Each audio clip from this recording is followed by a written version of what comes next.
señores representantes, autoridades de Indecopi, invitados. Muchas gracias y buenas tardes a todos por asistir a esta actividad académica que inaugura un tema significativo en Indecopi, que es que hemos instaurado la semana de cada competencia que tiene Indecopi.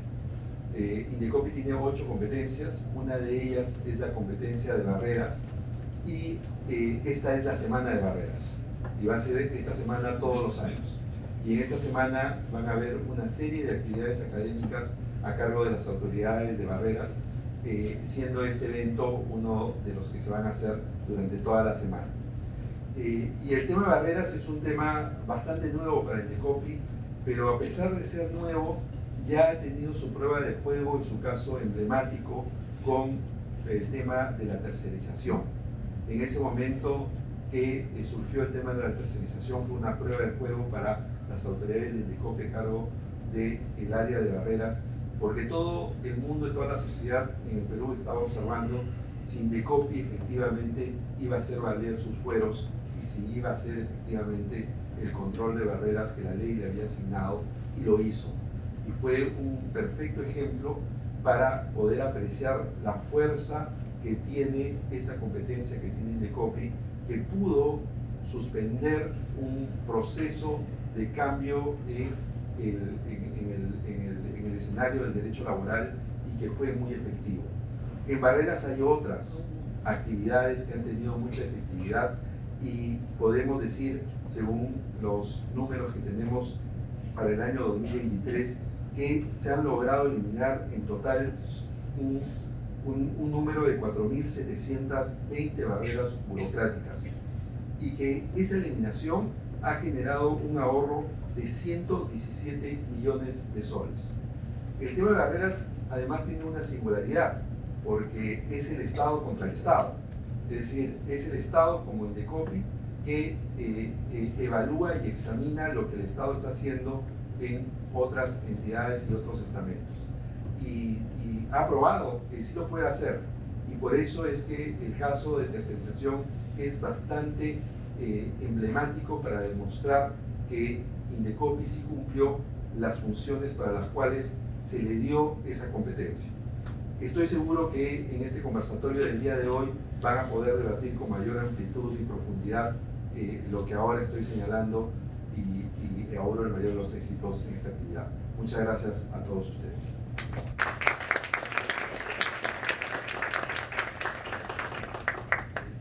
Un tema más, discúlpenme, pero yo me tengo que ausentar. Los dejo a ustedes a que sigan explotando este tema.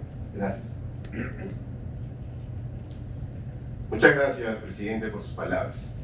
Habiendo culminado la etapa protocolar del evento, invito a los expositores del día de hoy a que suban, por favor, a acompañarme para poder dar inicio al conversatorio. En primer lugar, el tema que vamos a tocar va a ser la evolución normativa del sistema de eliminación de barreras burocráticas, a cargo de Delia Farge Palma, ex secretaria técnica de la Comisión de Eliminación de Barreras Burocráticas.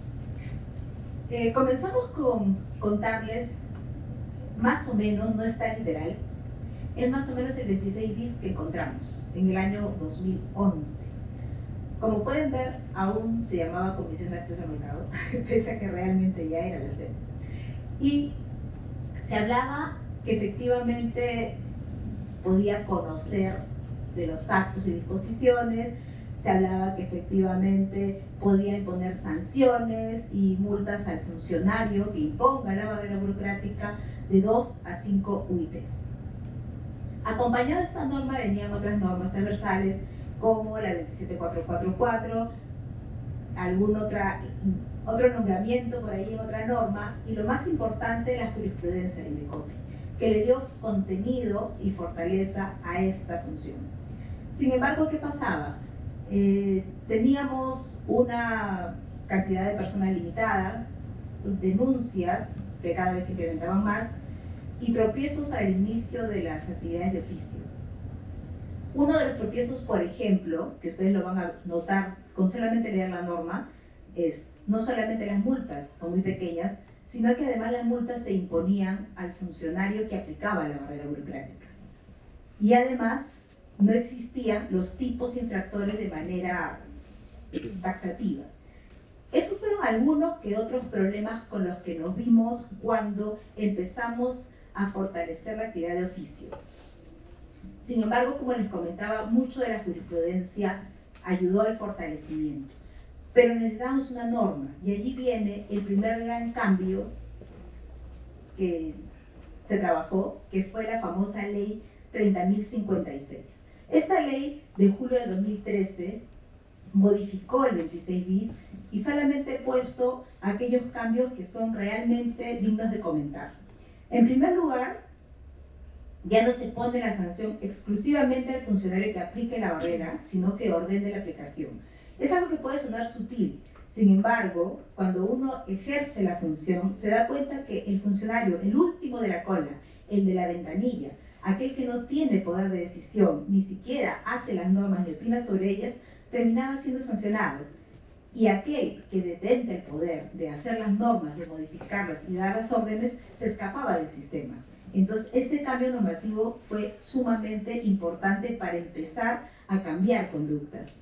Luego de eso, algo que de repente a algunos se les ha pasado, el primer efecto general nació aquí, en los casos de oficio. ¿Y por qué? Porque Indecopi se daba cuenta, si yo voy a escoger batallas para detectar barreras burocráticas ilegales, no es posible, no hay un denunciante al cual inaplicar la barrera, tiene que ser toda la ciudadanía que se ve beneficiada, y por lo tanto se estableció el sistema. Publica su resolución una vez consentida o confirmada por el tribunal y ya tiene efectos generales. Luego de eso, para evitar el problema de los famosos tipos sancionadores, se establece en la 30.056 cuáles son aquellas conductas sancionables. Tenemos expresamente ley marco de licencia de funcionamiento, ley de habilitaciones urbanas y la exigencia de requisitos adicionales a la ley baja. Todos estos temas se fueron gestando en esta famosa ley 30.056 del año 2013, que, como repito, no es sino el producto de las trabas y los problemas con los que nos enfrentábamos durante el ejercicio de la competencia. De allí era obvio que teníamos que subir las multas. Las multas eran bastante bajas, con el tope de 5 UITs se elevó a 20 UITs. Y también se reconoce algo que de hecho se daba, pero no tenía sustento normativo, que era la posibilidad de recibir información de gremios, asociaciones de consumidores y del propio Estado. Ellos nos empiezan a alimentar con las famosas denuncias de oficio. Todos estos parámetros sirven de base para esto que luego ha venido a ser el gran cambio del sistema de barreras burocráticas. Luego de esta norma viene el supercambio, que es, ya no es un parche al 26 bis, ya no es una norma más, sino que es efectivamente un todo, ¿no? El 1256 compendia, y esa es su finalidad, todas las competencias que tiene Indecopi, que estaban en muchas normas, como repito, y en la jurisprudencia, para que exista un solo cuerpo normativo, no solamente de cara a quien usa el sistema, sino de cara a los funcionarios que tienen que regular y tienen que saber cuándo no poner barreras burocráticas, porque ya está en la ley, está muy, muy claro. ¿Cuáles son los cambios más importantes? El efecto general que nació en la 30.056 solamente para casos de oficio, acá se reconoce para casos de parte, en aquellas barreras declaradas ilegales. Ya tienen efecto general. Luego, las medidas cautelares que se pueden dictar de parte y de oficio. Si bien estaban en la norma general de Indecopi, no existía la ley de barreras, ahora se reconoce expresamente en la ley de barreras. Luego, la posibilidad de costas y costos. ¿Por qué es importante esto? Sabemos que la ley impide que el Estado pague costas y costos en procesos judiciales. Nosotros conseguimos que una ley en procedimientos administrativos pague costas y costos del Estado. Es una ley de excepción, nos costó mucho, la peleamos mucho, pero es lo justo, porque si de verdad el Estado impone las barreras, no es justo que las costas y costos, a pesar de haber ganado el caso, las siga asumiendo la empresa o el ciudadano. Luego se tipifican más tipos infractores, no solamente funcionarios, sino entidades. Eso también es importante. No solamente se va a sancionar al funcionario que aplica la barrera, al que ordena aplicar y toda la cadena de funcionarios, sino que la entidad, cuando hace su regulación, si impone barreras burocráticas, también es pasible de sanción en la misma resolución que resuelve el caso de barreras. Todos estos temas que se fueron agregando no tienen sino por finalidad disuadir la imposición de barreras burocráticas. Se dan cuenta que la norma es muy educativa, porque le está diciendo paso a paso al funcionario qué cosa hacer, qué cosa no hacer, y están los tipos. Ya no es un 26 bis, adivina qué dice la jurisprudencia o cómo interpreta una norma. Aquí están los tipos específicos que le sirven de base. Luego, otra novedad de 1256, las medidas correctivas. Las barreras burocráticas bastante frecuentes han sido los cobros excesivos de tasas. Sin embargo, ganaban y colgaban su resolución y la tasa nadie la devolvía. Ahora sí se le puede devolver, no necesita un proceso judicial, la misma resolución ordena que se devuelva aquella tasa ilegalmente pagada. Luego se recogen de manera expresa aquellas facultades de prevención y persuasión que ya ejercía la comisión, pero no tenían un sustento así, legal, expreso, que son las investigaciones y las capacitaciones, que han sido la fortaleza de la comisión para tener los logros que se han tenido, que comentaremos brevemente respecto a los casos de oficio. Luego una novedad son los rankings, nacen 3 rankings, ahora hay un 4º ranking.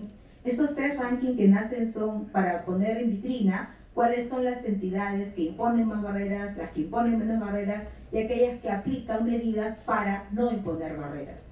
También tienen una función ilustrativa, una función para que las entidades se sientan motivadas a no imponer barreras burocráticas.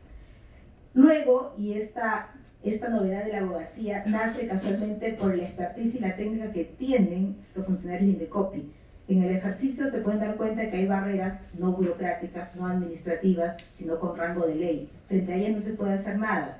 No, sí se puede. Ahora esta ley nos permite, por lo menos, emitir informes con sustento técnico para que sean cursados a la entidad competente, ya sea el Congreso o el Ejecutivo, si es un decreto legislativo, informándole por qué esta norma de rango legal tiene obstáculos que afectan el mercado. Y la última que les quería comentar, importantísima también, es el límite que se le pone al Poder Ejecutivo. Todos sabemos, Indecopi es parte del Poder Ejecutivo, Indecopi es un órgano técnico al que el Poder Ejecutivo le ha reconocido el control sobre, entre otros, del propio Poder Ejecutivo. Entonces, si Indecopi, el órgano técnico, dice este decreto supremo es una barrera burocrática, el procurador no puede, de espaldas a su ministro o ministros, irse por la vía contenciosa administrativa inconsultamente. Esta ley le pone una valla bien alta. Si tú vas al contencioso administrativo contra una resolución de Indecopi que te ha declarado barrera burocrática, un decreto supremo, que lo autorice el Consejo de Ministros. Esto me parece un cambio sumamente importante porque no es un solo decir, es la conciencia del Poder Ejecutivo aceptando el control de su órgano técnico, único en el mundo, que le puede decir esto está mal, esto corrígelo. Ese fue un breve vistazo de los cambios normativos que me tocaron vivir y compartir con ustedes. Luego el tema más práctico. Eran 11 personas en el año 2011, de los cuales, si no me equivoco, por lo menos eran 3 practicantes, secretarios, o sea, realmente 8 abogados, y la carga procesal enorme. Por eso es que al inicio, una de las razones, no se abocaba mucho el tema de oficio. No había manos, no había tiempo. Tenemos un plazo para resolver de 120 días. Me parece que en el 99% de los casos, si no el 100%, se respeta ese plazo, inclusive se disminuye el plazo, y eso significa que todos los abogados están trabajando siempre al 1000 por hora. ¿Qué pasa? Con los cambios normativos, y ustedes se van a dar cuenta, con los 2 cambios normativos que les comenté, vinieron ambos aparejados con el apoyo de personal suficiente, porque si no se tiene el apoyo de personal suficiente, no se puede lograr cristalizar el sentido de cada una de las normas. El año 2013, con la 30.056, se empezó a consolidar el grupo de oficio para ver los resultados de esa norma. Y se creó un grupo de oficio con 8 personas por lo menos, que ya estaban dedicadas exclusivamente a oficio. Ya no era como al inicio que venía la carga procesal de las denuncias y toda la gente terminaba viendo denuncias y el oficio se quedaba, como no había plazo, no había nada, esperando a que hubiera tiempo. Ahora no, se consolida el equipo.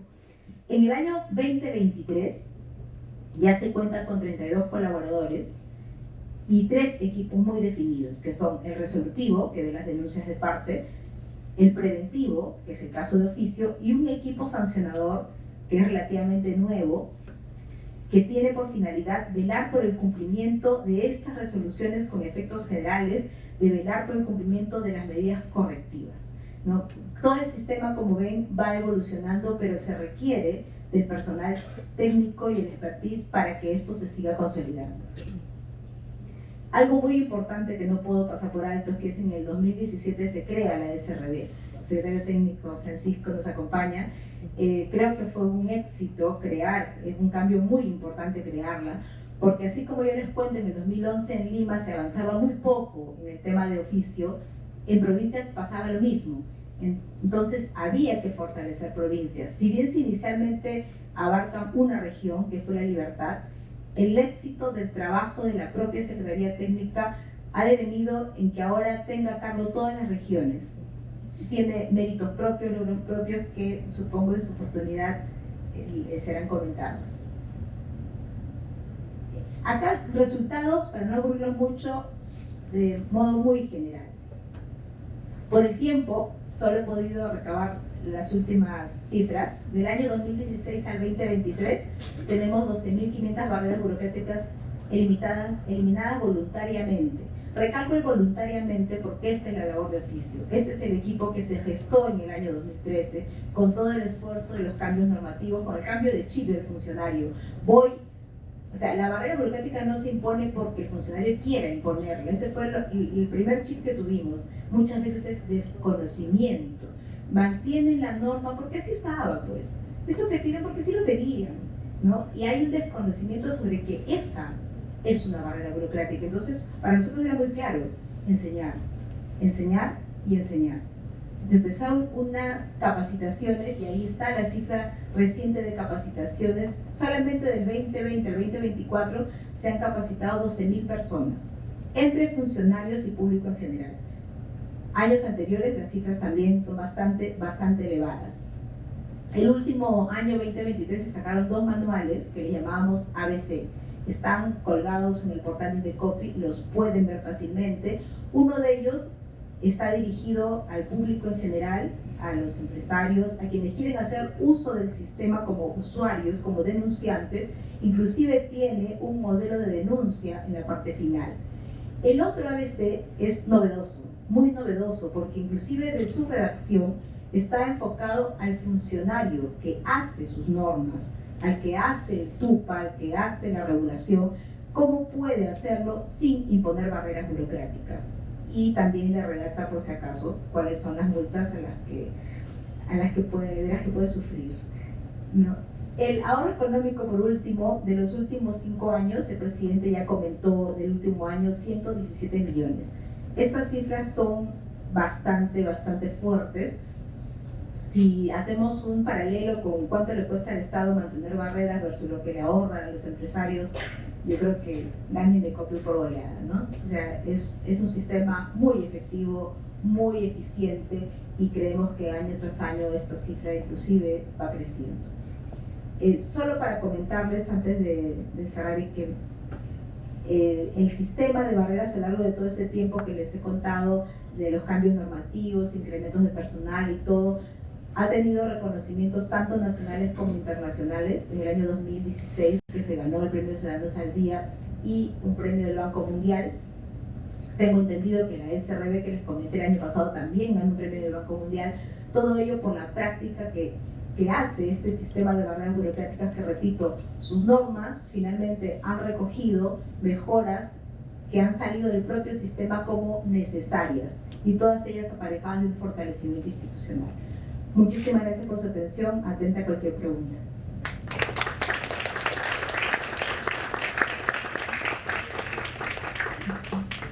Gracias, Delia. Gracias por contarnos la historia de lo que encontraste y cómo lo dejaste, ¿no? Acá Ivo también fue parte de todo ese cambio, ¿no? Un poco para complementar y contar la prehistoria. Antes de que llegaras, al principio teníamos simplemente la facultad de emitir informes recomendando las modificaciones de las barreras que detectábamos, algo que no era eficiente porque ninguna entidad nos hacía caso en realidad. o muy pocas de ellas. Luego, con la modificación del artículo 48 de la LEPAC, ya nos dio la facultad para poder inaplicar a los casos de parte nomás, en concreto, y ya luego vino toda la historia que nos ha comentado. Importante también de lo que nos comentaste, que cada uno de estos cambios normativos vino de la mano con un reforzamiento de las áreas que había barreras, ¿no? Esto porque es importante para cumplir la finalidad de estas nuevas competencias que nos daban, contar con manos extras para poder llevarlo a cabo, ¿no? Eso también para no bajar ni la calidad y sobre todo la confiabilidad de los usuarios en el sistema. Entonces eso siempre hay que recalcarlo y fue de vital importancia para lograr lo que se pudo y lo que has mencionado en tu exposición. Pasando al segundo tema de la tarde, vamos con cambios recientes a la Ley de Prevención y Eliminación de Barreras Burocráticas a cargo del señor Ernesto Álvarez Escudero, asesor del despacho de la congresista Adriana Tudela. Muchas gracias.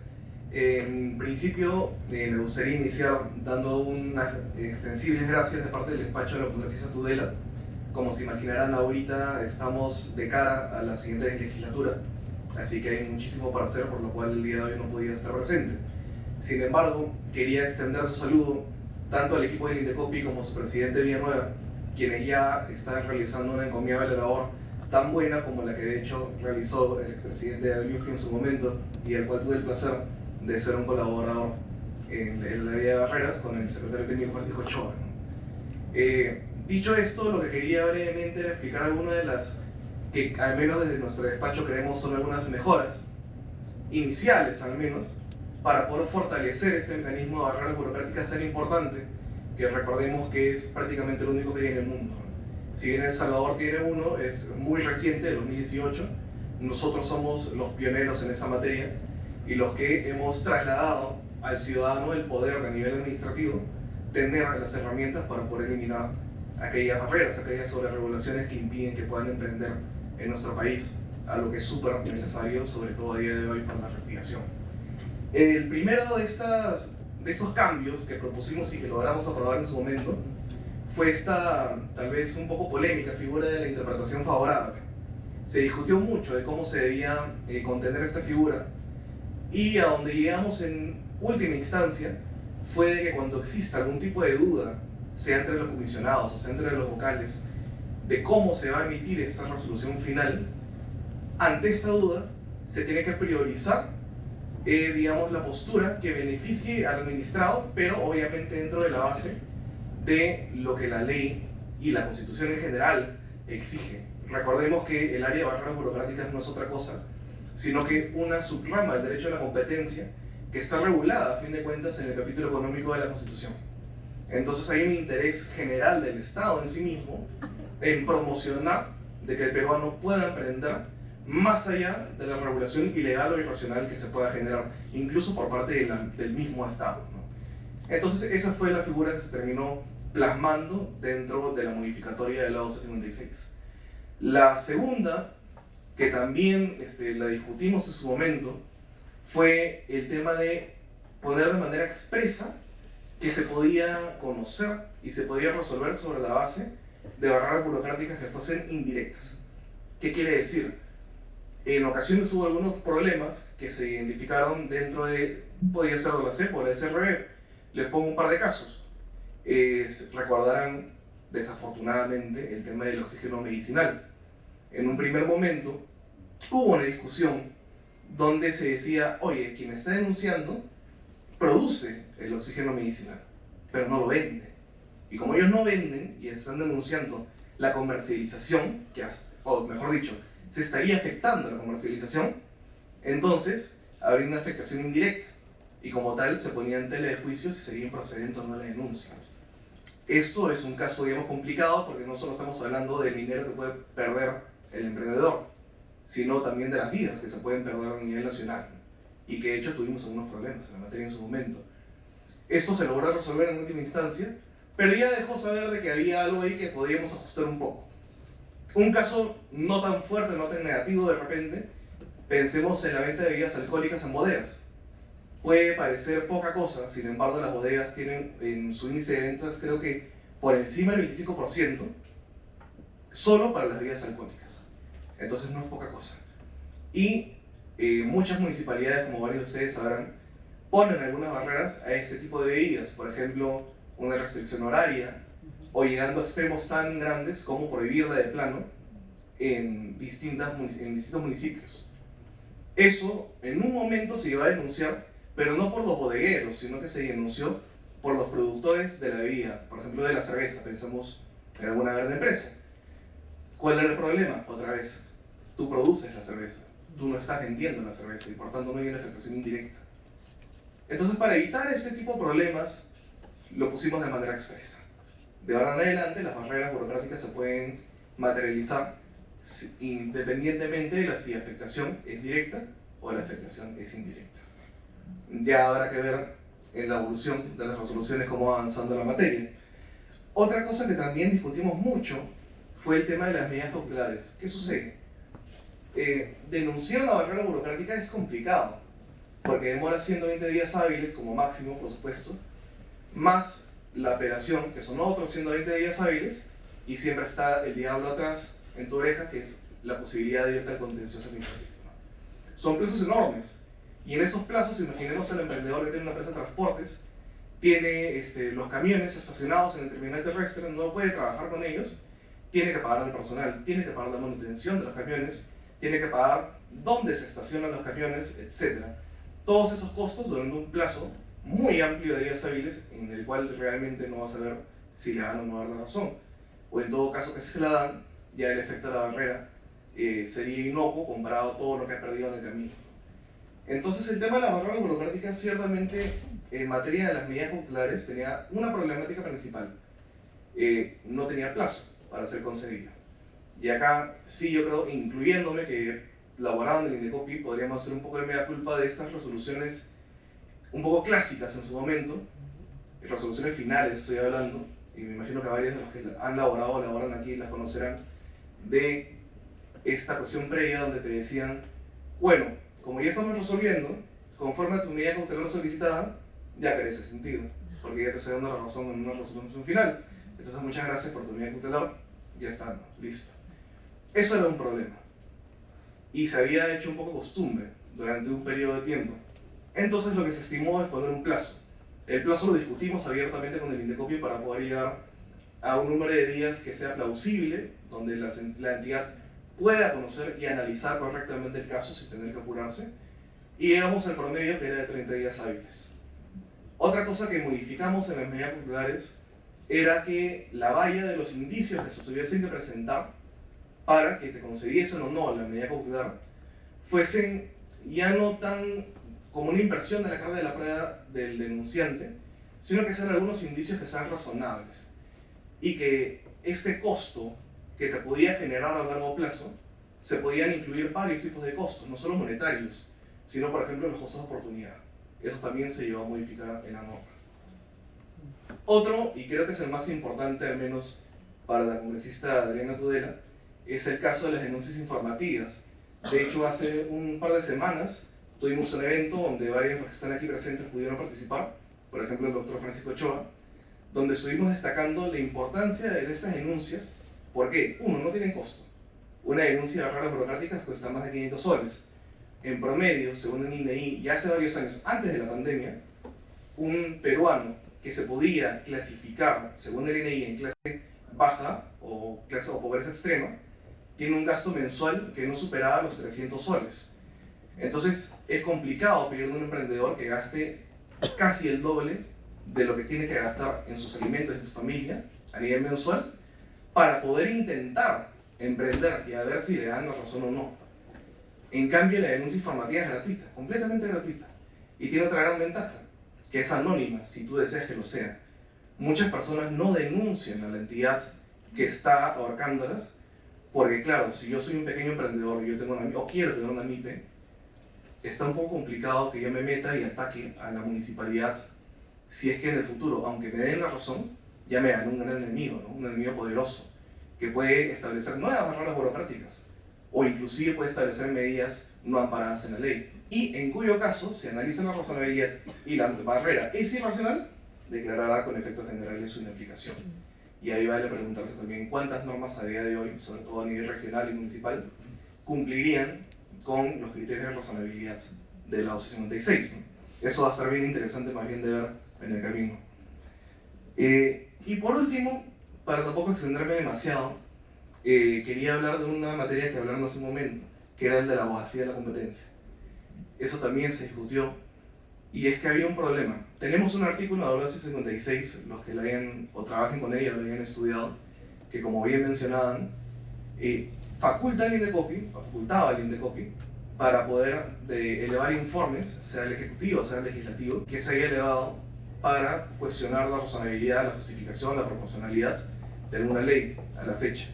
Lo cual no es comparable, por si acaso, al tema de un informe de proyecto de ley. Ahí sí, por supuesto, pero no de una ley que ya existía, que ya estaba publicada en el peruano. Lo que hicimos fue cambiar una sola palabra de ese artículo. Básicamente cambiamos el podrá a un deberá. Por supuesto queda en la cancha del INDECOPI realizar esos informes cuando dé cuenta de una norma, una ley que sea irracional. Sin embargo, por lo menos le hemos dado un poquito más de fuerza, un poco más de punche al artículo de la 1256 para que se sienta un poco más ese compromiso de la entidad para poder realizar esos informes. A lo cual, por supuesto, desde el despacho de la Congresista Tudela invitamos, y más que felices, a que nos guíe a Congreso informes del INDECOPI, cuestionando normas que nosotros mismos incluso hayamos hecho, ¿no?, para poder corregirlas sobre la marcha. Yo creo que eso es importantísimo. Y cerrar mencionando simplemente de que la labor que se está haciendo con el tema de barreras burocráticas se sigue fortaleciendo. De hecho, para gusto o para temor incluso, hay más planes de otros congresistas de seguir expandiendo las modificaciones a la 1256 para el dolor de cabeza de los secretarios técnicos. Así que será siendo materia de discusión de acá, de muchos años, y a los siguientes congresos. Porque culpa del INDECOPI de haber hecho tan conocido y haber hecho funcionar ese sistema de barreras burocráticas es que ya está en boca de todos. Y los congresistas ya saben que existe. Y los emprendedores ya saben que existe y proponen mejores modificaciones, por lo menos a sus criterios. Así que ya hay muchas más fuerzas que tienen conocimiento de este mecanismo tan útil y van a seguir generando mayores propuestas que estoy seguro que el INDECOPI seguirá discutiendo, tanto a nivel, por supuesto, técnico, como mediante estas mesas de discusión o exposiciones o conferencias. Muchas gracias.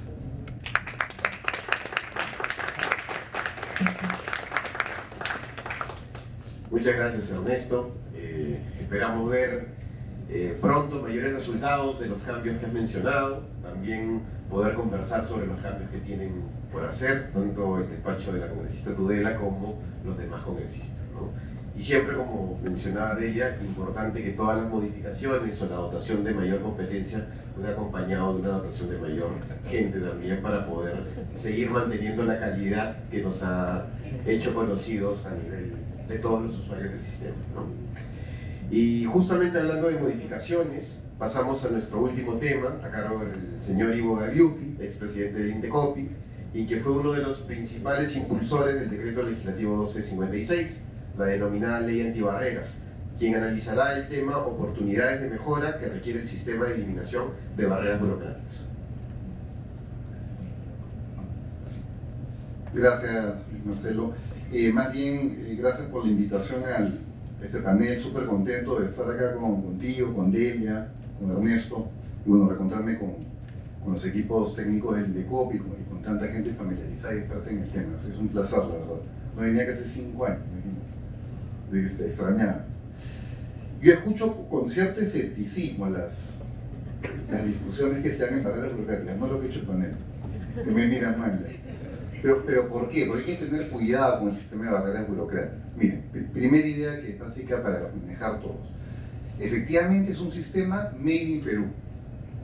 Made in Perú. Eso lo ha creado el Perú. ¿Y saben dónde se creó? En la Comisión de Acceso y Salida del Mercado. Lo que era antes una fusión entre lo que es ahora la Comisión de Barreras Burocráticas y la Comisión de Procedimientos Concursales. Ahí metieron todo. Porque cuando nace el INDECOPI nace con muy pocos recursos y había que más o menos empaquetar. ¿Y sabes lo que pasaba en la práctica? Lo he conversado con comisionados de esa época. Uno de los grandes creadores e ideólogos del tema de barreras burocráticas fue Fritz Loubat, un economista, no un abogado, que ya falleció hace unos años y que era una persona muy capaz y que estuvo involucrada en el INDECOPI desde el inicio, ¿te acuerdas, Enrique? Estaba muy metida en el tema. Y Fritz fue el que plantea un poco este sistema. Pero cuando llegaban los primeros casos o las primeras discusiones sobre barreras burocráticas, ¿no?, a la Comisión de Acceso Hacia el Mercado, lo que pasaba en la práctica es que la Comisión de Acceso le tiraba la pelota a la Comisión de Libre Competencia. Pero dice que lo voy a derivar porque es un tema más de barrera de entrada. Y ahí viene el tema de Ernesto, ¿no? Tiene que ver con competencia, sí, parece una barrera de entrada artificial, legal, ¿no? Cuando lo mandaban a la Comisión de Libre Competencia. Entonces llegó un punto en el cual lo que se decidió en el INDECOPI fue crear una comisión especializada, la Comisión de Eliminación de Barreras Burocráticas.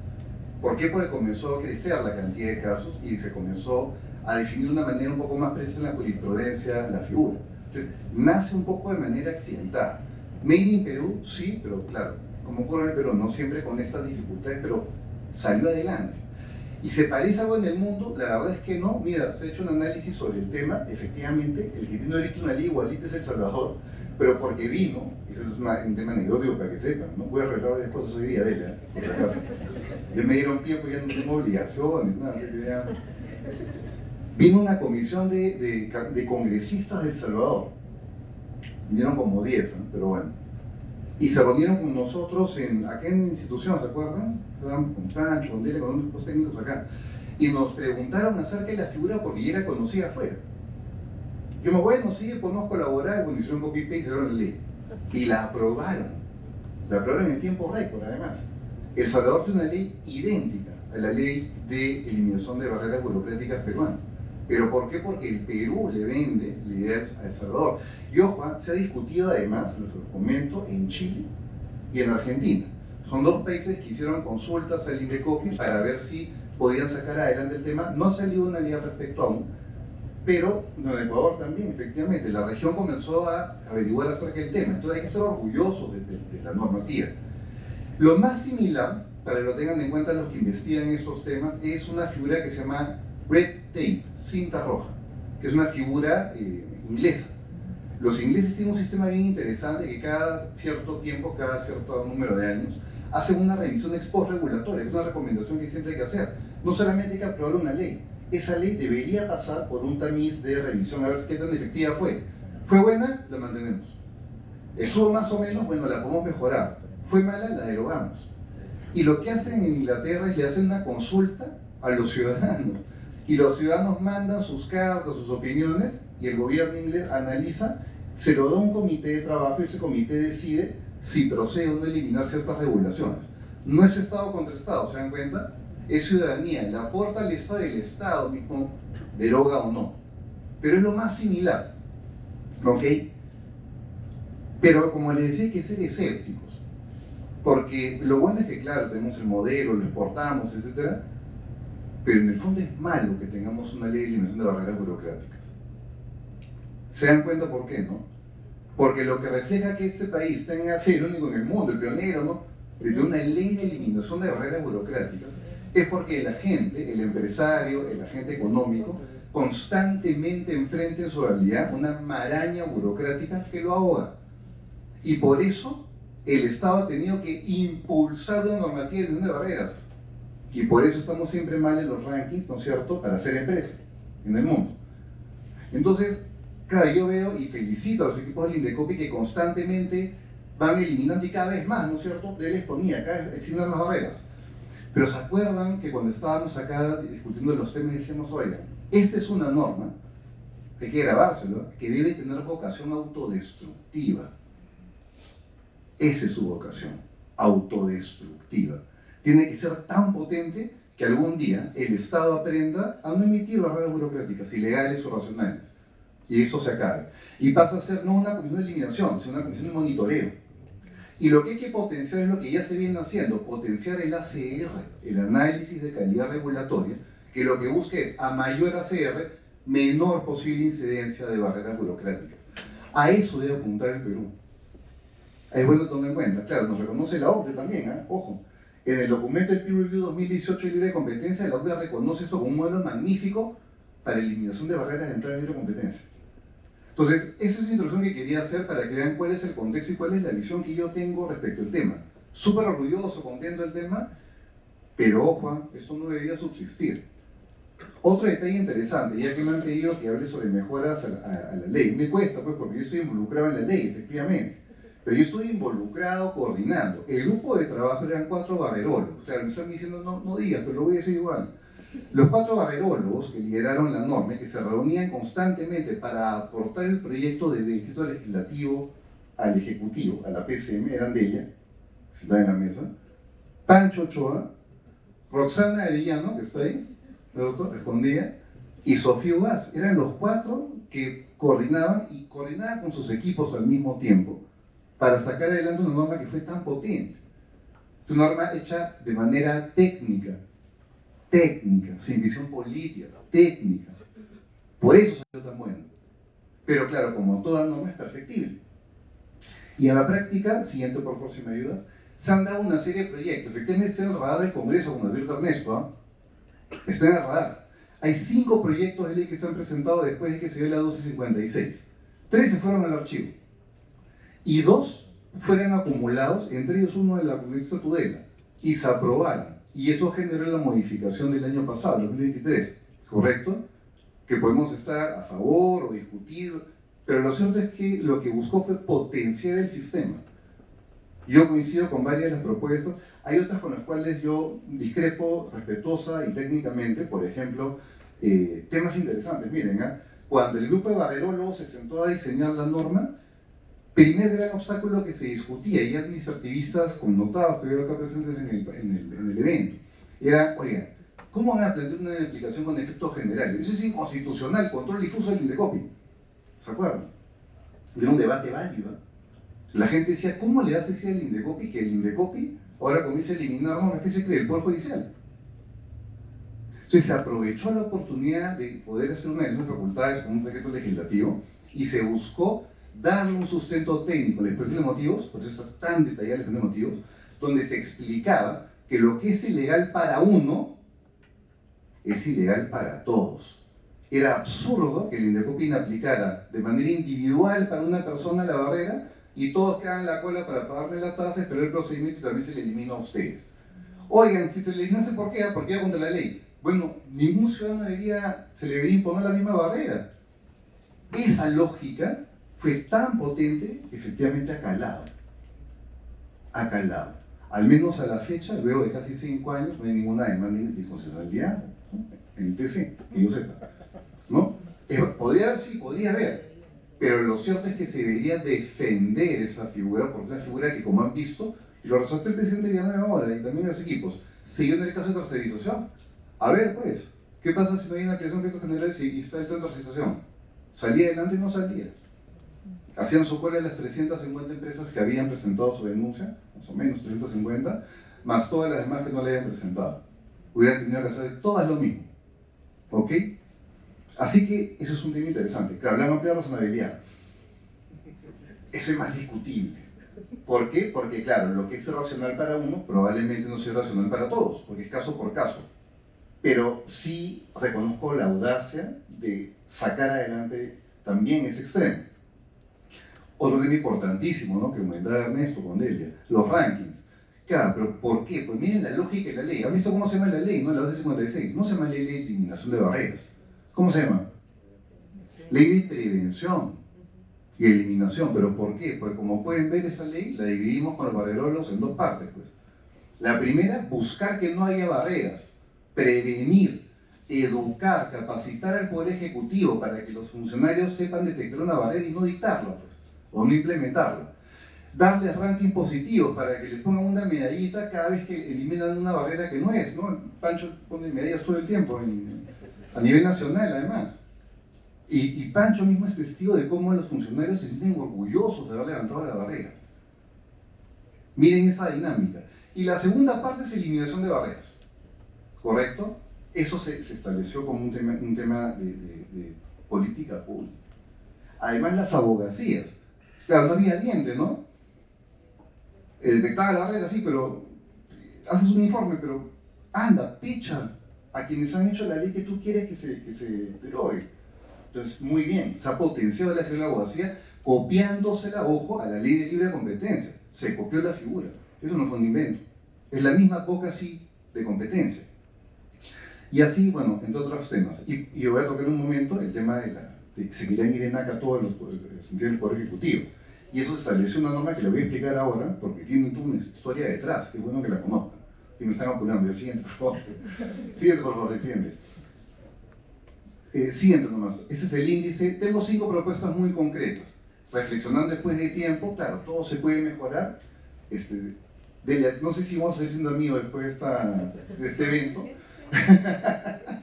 Pero hay un par ahí que vamos a discutirlas creo que después. Miren, primero, siguiente por favor, la admisión a trámite. Ya, ok. En la práctica, la admisión a trámite no tiene plazo en la ley de barreras. ¿Saben por qué? Porque no hay recursos humanos suficientes para ponerle un plazo tan exigente para que al toque puedas admitir a trámite la denuncia. Entonces, variaban. Sin embargo, en la práctica, el plazo para admitir una denuncia de barreras burocráticas está en un rango de 30 días hábiles, más o menos, promedio, ¿correcto? Una propuesta de mejora podría ser que se evalúe la posibilidad, evidentemente de la mano de recursos humanos, ¿no? Que no hay, pero de recursos humanos y económicos, para que, teniendo en cuenta que la admisibilidad, el admisorio de una denuncia pasa en realidad por la revisión del cumplimiento de requisitos puntuales del TUPA, que están listados ahí. Se identifica el denunciante, se identifica el denunciado, se identifica la barrera, dónde está materializada, se explica el caso y se aportan las pruebas y se paga la tasa. Eso debería ser un checklist, probablemente, que lo que implica es, ok, no entraba al fondo, pero la admito porque cumple los requisitos del TUPA. Eso podría ser en 15 días hábiles. Si fuese así, daría un excelente mensaje a los usuarios del sistema, en el sentido de que el caso ya se activó, ya está caminando, ¿no? Ya le dieron el kick-off en la SEP. Y claro, uno dice, pero ¿por qué en el plazo de 30 días hábiles de la cautelar? Por una razón muy sencilla, porque la cautelar sí implica entrar al fondo en la práctica, es un prejuzgamiento. Y sí implica entender si hay verosimilitud en el derecho, meterte al fondo y peligro a la demora, analizar el impacto económico probablemente de la medida denunciada. Entonces ahí no le puedes pedir que lo haga tan rápido. Pues. Y eso que el plazo de 30 puede ser corto también. Pero es un plazo que está dando frutos porque da predictibilidad, seguridad. Y la gente, claro, cuando uno pone, Marcelo, en la balanza, Poder Judicial, Indecopi, una cautelar, el Indecopi gana.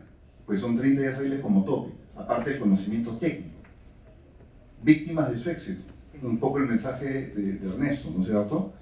Entonces, primera propuesta, podríamos evaluar quizás 15 días hábiles tras el admisorio, pero evidentemente acompañado de recursos. Siguiente, por favor. Segunda propuesta. Miren, eso sí me ha llamado la atención.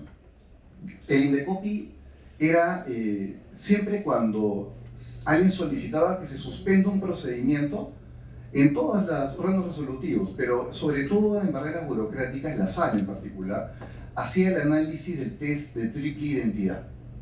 ¿Estamos hablando de identidad subjetiva en las mismas partes? Segundo, ¿estamos hablando de identidad de petitorio? ¿Se pide lo mismo? ¿Se pretende lo mismo? Y tercera, ¿estamos hablando de los mismos fundamentos de hecho y de derecho? Si se cumplía esa triple identidad entre el caso judicial y el caso en el Indecopi suspendía. Era muy exigente, ¿eh? Con lo cual las suspensiones eran pocas, ¿se acuerdan? Varios litigantes lo que dicen efectivamente, era remota la posibilidad. Pero ¿qué ha ocurrido? Caso tercerización y caso negociaciones colectivas, que son dos casos matrices grandes, ¿no? La posición que ha tenido la institución, nuevamente, ¿eh? La respeto, pero no necesariamente la comparto, es suspendemos. ¿Por qué? Porque hay acciones judiciales. Claro, pero hay dos tipos de acciones judiciales. Los amparos, donde yo creo que no se presenta esa triple identidad. Olvidémonos de la identidad de sujetos, ¿eh? Pueden ser distintos. Ok, voy a conceder ese punto. No puede decir que siempre sean las mismas personas. Pero el tema de fondo es la identidad de petitorio, ¿correcto?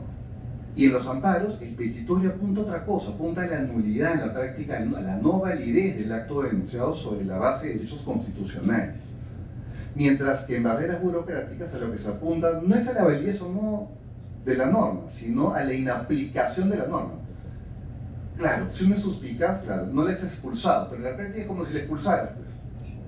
Entonces, eso ha sido lo que la sala ahora ha pensado. Dicen, miren, en la práctica es lo mismo. Así que si yo veo una acción de amparo o una acción popular, suspendo hasta que el Poder Judicial resuelva. ¿Correcto? Y es válido, ¿eh? Entonces es válida la discusión. Pero esto ha generado como un impacto en lo que había en el sistema, ¿no? Porque el Indecopi ha dejado de resolver los casos para esperar a que el Poder Judicial lo haga. Felizmente hay una cautelar, por lo menos en tercerización, que le dictó a la sala de oficio. Si no, se habrían reactivado los casos de Sunafil, en la práctica. Con efectos generales la cautelar. Pero ¿qué ocurrió después? Miren, pero este es todo un tema. La sala dicta de oficio y después al MTC y al Mintra y a los ANFIL se les pasa a pelear un caso, me parece. Y claro, se publica en el peruano la interpretación de la cautelar. El caso ya acabó. Para todos. Ya acabó. En el Indecopi en realidad ya debe haber acabado. Pero la sala no declaró la solución de la materia. O sea, el tema está ahí pendiente como una espada de amor. Disclaimer, asesoro a algunas empresas que han visto el tema. Entonces el disclaimer. Pero fuera de eso, a nivel teórico, es bien interesante, es apasionante la discusión. En realidad ya tienes una aplicación publicada en el peruano, tienes una cautelar dictada por la sala, pero el caso sigue. Entonces, eso es lo que se debería reflexionar como institución, ¿no? Y quizás en algún momento conversar las secretarías técnicas, porque es una práctica saludable, que conversen, que intercambien ideas, que uniformicen, sin necesidad de alinearse, pero sí que conversen entre ellas para ver cómo pueden este tipo de actos subsanarse y beneficiar la solidez del sistema. Siguiente, por favor. Tercera eventual propuesta, ¿no? Miren, el tema de la cautelar es bien interesante. Cuando uno ve las facultades de otorgamiento de cautelares de los órganos de barreras burocráticas, son muy acotadas, ¿sabes? Pueden dictar cautelares en la práctica innovativas, pero solo es ese el acto.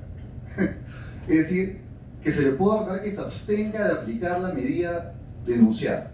Es una innovativa acotada al cese.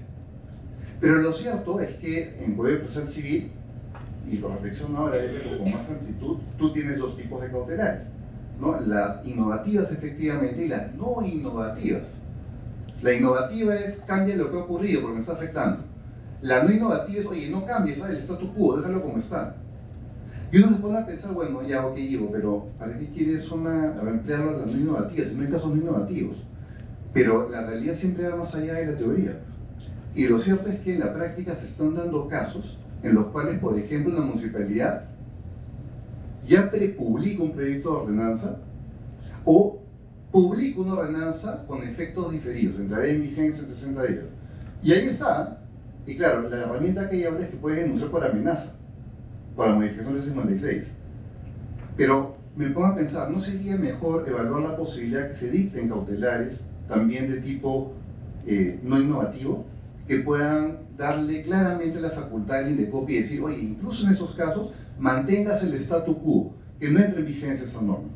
Es algo que se podría reflexionar eventualmente en un debate de cambio regulatorio. Siguiente, por favor, pero ir concluyendo. Miren, este es un tema que tiene una historia detrás, ¿ok? Que es bueno recordarla, es bueno compartirla. Lo que está ocurriendo en la práctica es que cada vez que una entidad del Poder Ejecutivo, ya no hablemos de gobiernos regionales, no hablemos de los gobiernos locales, vamos a hablar del Poder Ejecutivo. Cada vez que una entidad, un ministerio, perdió un caso, miren, el 100% de las resoluciones emitidas en última instancia por el Indecopi eran llevadas en acta al Poder Judicial por los procuradores de las entidades públicas. En automático. ¿Saben por qué? Por temor a que después la Contraloría los denuncie por omisión de funciones. Y los denuncien penalmente incluso. Entonces los procuradores les preguntamos, ¿no? ¿Por qué hacen eso? Si van a perder. El ratio de Indecopi era, el Indecopi ganaba 99.23% de los casos en sede judicial en barreras. 99.23%. Pero igual iban. No, ¿saben por qué? Porque si no lo hago, después me denuncian a mí. Ok, es válido. No, pues somos seres humanos. Y lo que se hizo fue, vamos a plantear en la 1256 algo innovador. Oigan, ustedes no pueden ir así porque sí, en acá, a hacer Poder Judicial. Vamos a eximir la responsabilidad de los procuradores. Ojo, si no demandan, no eres responsable. Pero si demandas, pasas un doble filtro. El primero es, oye, no me lo firma pues el procurador, la demanda de la Comisión Administrativa. La firma el ministro, ¿eh? O la ministra. Ahí lo firman ellos, es la máxima autoridad. ¿Sigue la lógica? Quieren llevarlo al Poder Judicial, al Estado contra el Estado, como decía el presidente Villanueva. Perfecto, ¿eh?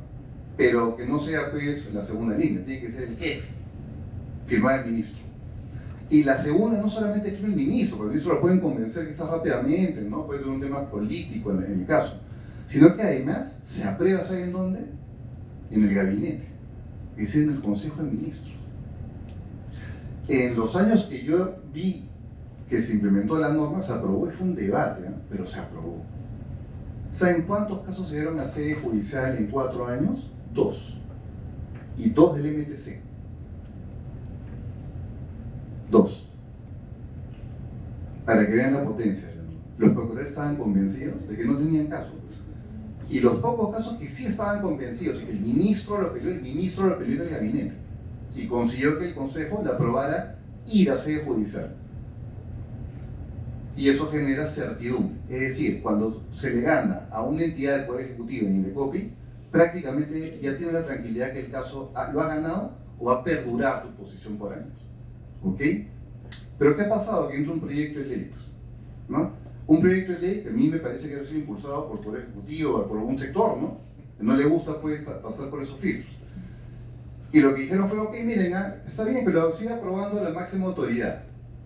Sin embargo, quitémosle la posibilidad de que lo apruebe el Consejo de Ministros. Y más bien que lo apruebe el SGP. Esa es la Secretaría de Gestión Pública de la PCM, que es una entidad técnica seria. Pero miren cómo le bajan la valla, para tratar de que, otra vez, ir al Poder Judicial a pelear todos los casos. Felizmente, este proyecto no prosperó. Hubo opiniones en contra muy sólidas. Pero miren a lo que se expone el sistema. Entonces, cuarto tema, siempre hay que estar pensando en la defensa del sistema y monitoreando los proyectos. ¿Ok? Quinto y último, con esto concluyo, perdón. Este es un debate que tiene muchos años en el Indecopi, desde la época del presidente Tornes. Muchos años. No es una novedad. Y es algo que algunas personas expertas han opuesto y otras personas han respaldado. Entre ellas yo estoy, no por experto, sino porque lo he respaldado. Yo estoy a favor de esto. Es decir, yo sí creo que después de todos estos años se ha demostrado que el Indecopi es una entidad clave en la implementación de las regulaciones que provienen o que emanan de la propia Constitución Política en el capítulo económico. El Indecopi tiene a su cargo varias funciones o varias labores constitucionales en la práctica. Defensa de la competencia, defensa del consumidor, defensa de la propiedad intelectual, defensa del comercio internacional, barreras burocráticas, todas tienen raigambre directa en el capítulo económico principalmente. Propiedad intelectual tiene en derechos de la persona, pero está ahí. ¿Cómo es posible que una entidad que defiende 5 o 6 derechos de raigambre constitucional no sea una OCA, pues? Y hay otras que defienden uno y son. No digo que no tengan la misma importancia, pero no me pueden negar porque el Indecopi tiene una importancia especial para todos. Y no solamente un tema de que ponme el título, ponme la etiqueta para hacer una OCA, eso no es el tema de fondo. El tema de fondo es que ser una OCA te da superpoderes pues, en el Estado. Te da superpoderes. Y por superpoderes, que no se entienda que haga lo que quiero. Por superpoderes se debe entender que tengo una serie de facultades que me dan la tranquilidad de hacer aún mejor mi trabajo. En el año 2019, esto pasó lamentablemente desapercibido por la pandemia, sobre todo, el Indecopi no solamente emite informes, sino que publica en el peruano un documento de trabajo que propone el Indecopi como que está ahí, está colgado, todavía está colgado en la web. Ahí está. Y lo que se dice es, oigan, Indecopi debe ser una OCA, por lo que les he comentado, pero además porque esto le daría 4 detalles súper importantes. El primero, de autonomía presupuestal. La gente no lo sabe, ¿eh? Pero el Indecopi no tiene partida presupuestaria. ¿Cómo lo ven? No tiene partida. O sea, el MEF, el Tesoro Público, no le asigna una partida al Tesoro. Lo que hace el Indecopi es genera recursos directamente recaudados, RDRs. ¿Correcto? ¿De dónde provienen? De las multas, de las tasas, de los derechos antidumping y de las eventuales donaciones que nunca hay, ¿no? Pero bueno, están en la ley. De ahí saca el dinero. Y eso, claro, genera cuestionamientos de, claro, tú impones las multas, ¿no? Porque te oye, cosas que están, desde mi punto de vista, son mezquindades. Pero en fin, dan pie, pues. Indecopi vive de eso. Pero ¿saben qué pasa en la práctica? Indecopi no es que tome ese dinero y lo usa para sus funciones. ¿Saben lo que hace el Indecopi? Lo tiene que depositar en una cuenta. Y la figura que siempre se discutía y conversábamos era Indecopi es como un menor de edad o una cuenta bancaria. Entonces, cuando quiere sacar su plata, le tiene que pedir permiso a su papá, que es el MEF. Dice, papá, necesito plata para mi bicicleta. Ah, ya, pero dame mis 200 soles. No, un momentito, ¿pero qué quieres 200 soles? Cómprate una patineta nomás. Ahí tienes 80, te doy, 80. Ya, 120, ya, 100, toma 100. Y todos los años se negociaba prácticamente con el MEF, con tesorería del MEF y con el viceministerio de Hacienda, el presupuesto del Indecopi. El Indecopi se le asignaba siempre menos lo que pedía. Esa es la verdad. Eso hay que saber, pues no lo puede escrito, y que lo sepan todo el mundo, así es, pues. Y el Indecopi, con 8 funciones a su cargo, como decía el presidente inicialmente, tenía que hacer malabares para poder cubrir todas las tareas que le asignaban. Y todos los años, además, salían normas constantemente que le asignaban más funciones, porque claro, el Indecopi es tan técnico y tan bueno que le asignaban todo, hasta la fiscalización de las bolsas de plástico, ¿se acuerdan? Hasta eso le asignaron, ¿no? Porque el Ministerio del Ambiente no podía hacerlo, no tenía una edición de fiscalización. Eso es para que conozcan la realidad. Entonces, necesita autonomía presupuestaria. No para despilfarrar o hacer con la plata lo que le dé la gana. Utilizarla técnicamente, pero que no le estén poniendo un cortapisas encima, pues. Eso no puede seguir ocurriendo. Eso impacta en la labor de la institución. Indecopi tiene que ser una OCA. Y por un segundo tema también, miren, por iniciativa legislativa. ¿Ustedes se imaginan el Indecopi con iniciativa legislativa? Con el conocimiento técnico, con todo el bagaje, con el tracking que tienen tan bueno, proponiendo normas. Un lujo, pues. Con los equipos que tiene. Debería tener iniciativa legislativa, y eso te lo va a poner una hoja. Otro tema, ¿no? Estabilidad laboral, tecnocracia. No tengo que decir mucho, ¿no? Mira los últimos años todo lo que ha pasado. Estabilidad laboral y tecnocracia. ¿Ah? ¿Cómo se ha tratado a los funcionarios? Todo lo que han tenido que aguantar, ¿no? ¿Por qué? Porque no es una OCA, pues. Es una entidad y hay personas que creen que esto es un botín. Que el Estado está a su servicio, ¿no? Y no que ellos tienen que servir. Y eso es lo que pasó acá. Inaceptable. Y lo felicito a todos los funcionarios que están acá sentados, plantando la cara todavía en la institución, y también a los que hemos pasado por acá y ya no estamos acá apoyando, pero que hemos resistido desde afuera también para esperar por lo que está pasando. Si fuera una OCA, otro sería el cantar. Pero como no es una OCA, claro, pues los gobiernos hacen lo que les da la gana prácticamente con las instituciones. Y eso es inaceptable. Debe haber estabilidad laboral y se debe promover la tecnocracia, es decir, la línea de carrera. Tercera, independencia de los órganos ejecutivos. Tampoco tengo que decir mucho, ¿no? Hace poquito nomás.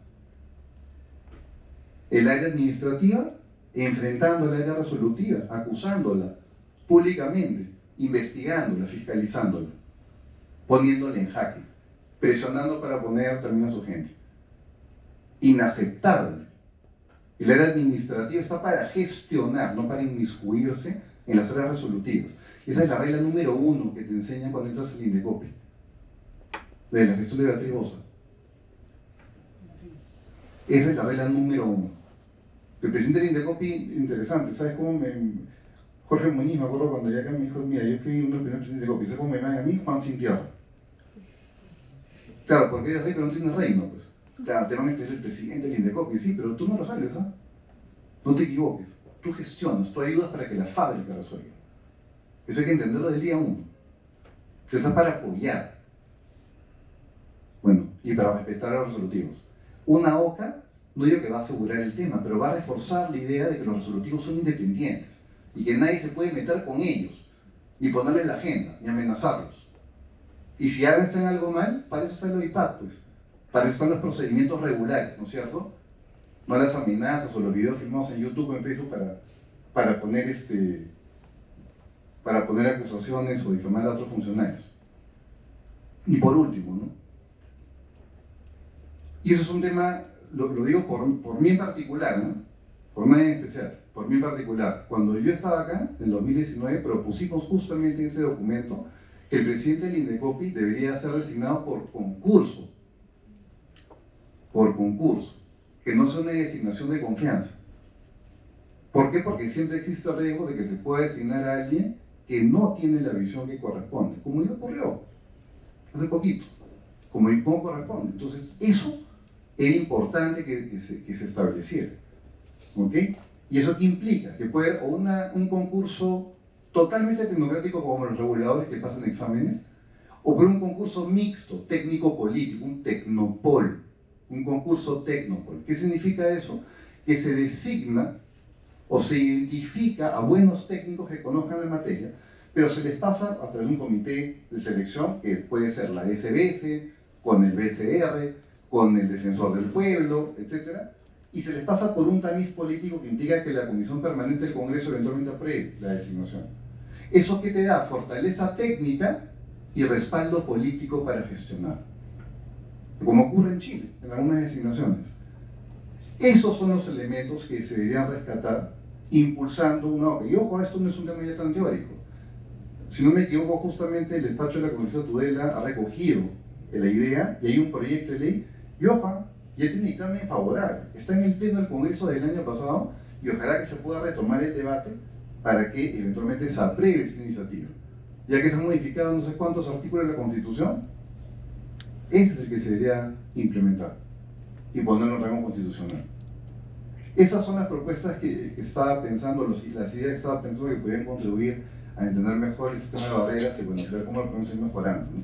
Disculpen ser un poco apasionadamente, pero creo que es un excelente foro, después de tiempo que regreso acá, como para retomar estas ideas, compartirlas con los equipos y reflexionar nuevamente cómo podemos ir mejorando la institución. Muchas gracias.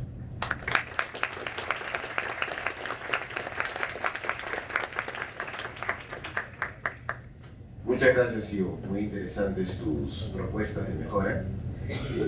Para nosotros como entidad es importante también escuchar a los usuarios del sistema, ¿no? Tienen una visión un poco más alejada de la que tenemos nosotros, de estar el día a día viendo los expedientes y tramitándolos. Y sí es importante escuchar para ver cómo perciben los usuarios el funcionamiento del sistema y las oportunidades que se tiene para poder mejorar, ¿no? Hemos llegado al final de este evento. Agradecemos la participación de nuestros invitados.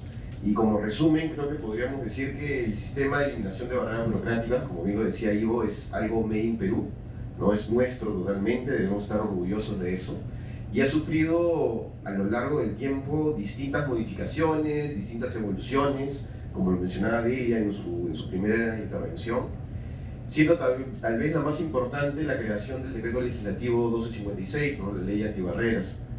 Luego esta ley sufrió modificaciones, como las mencionadas por Ernesto, que estamos seguros que van a seguir dando frutos importantes, ¿no? Para mejorar el sistema, y que todo esto está sujeto a perfeccionar y a mejorar, ¿no? Estamos abiertos como entidad a escuchar las opciones, como ha mencionado Ivo, ¿no? Para seguir funcionando mejor, para mejorar el sistema de eliminación de barreras, y sobre todo una tarea pendiente que la estamos tratando de impulsar desde el INDECOPI es la difusión del sistema, ¿no? Es un sistema que, si bien ha mejorado en cuanto al conocimiento de los usuarios desde que entramos en INDECOPI ahora, todavía queda mucho por promocionar y mucho por difundir. No es una herramienta, es un sistema que no solamente sirve a los abogados, a los economistas, sino sirve a todos. Al final, la finalidad de este procedimiento es ayudar al buen funcionamiento del mercado y eso repercute directamente en el bolsillo de todos los consumidores. Entonces, creemos que desde al menos de la institución siempre abiertos, siempre prestos a escuchar opciones de mejora y sobre todo difundir. Invitamos a ustedes como usuarios también a que difundan el sistema porque efectivamente es nuestro y además es un sistema que funciona bien, ¿no? Para finalizar, agradezco a nuestros expositores y al público que nos ha acompañado. Por favor, pido un fuerte aplauso para ellos.